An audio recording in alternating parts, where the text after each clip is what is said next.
not coming in. But if, as you have explained in the past, this is truly about safety, I have what I think is a good recommendation. And I did my homework. I went to a few different towns and spoke to some people in the other towns, some people on both sides of the aisle, as Burlington County and some around here, and even Philadelphia. But Philadelphia is a little different. Philadelphia has an actual stop law. When you stop in Philly, Pennsylvania, you must stop for 3 seconds, whereas we have to come to a complete stop for no definitive period of time. But the biggest intersection that involves the red light cameras and all eyes are watching are Blackwood, Clementon, and Ariel, New Brooklyn Road. And that tends to bring in the most amount of fines by virtue of turning on red.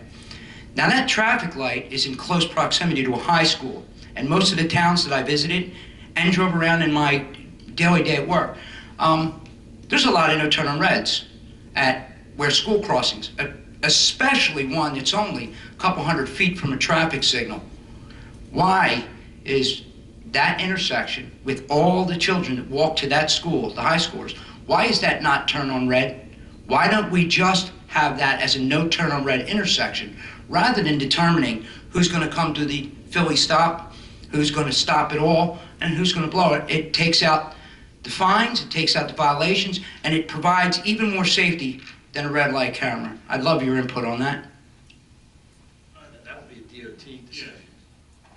Yeah. Chief, I think that in order to change that, what does that involve? Well, it would require, certainly an engineer's review. But I think there's a lot more factors that would go into that, and I don't know the answers, but you have Route 42, there's a connection there, we'll back up from 42. There's a lot. Just to say you can't turn right on red anymore could have consequences far beyond that one factor, which would require much more study. But just by looking at the intersection between the traffic stacking on 42 already, and the risk of a high-speed rear end crash on 42 from traffic stacking, there's stopping more traffic on 42 could be really a great problem. So all that has to be looked at. Given the time of day, and I know rush hour on 42 is what it is, but as we all know, there's a lot of people that still live in this township that will not turn on red for fear of not stopping long enough and getting that violation. But let's look at the fact that that's a high school with a great deal of high school pedestrian traffic, just walking, okay? And almost everywhere you go, when there is a red light traffic intersection that close to a school, just about 80%, maybe almost 90% of those intersections do not allow a turn on red because of the pedestrian traffic of the children. And I think it would solve two problems.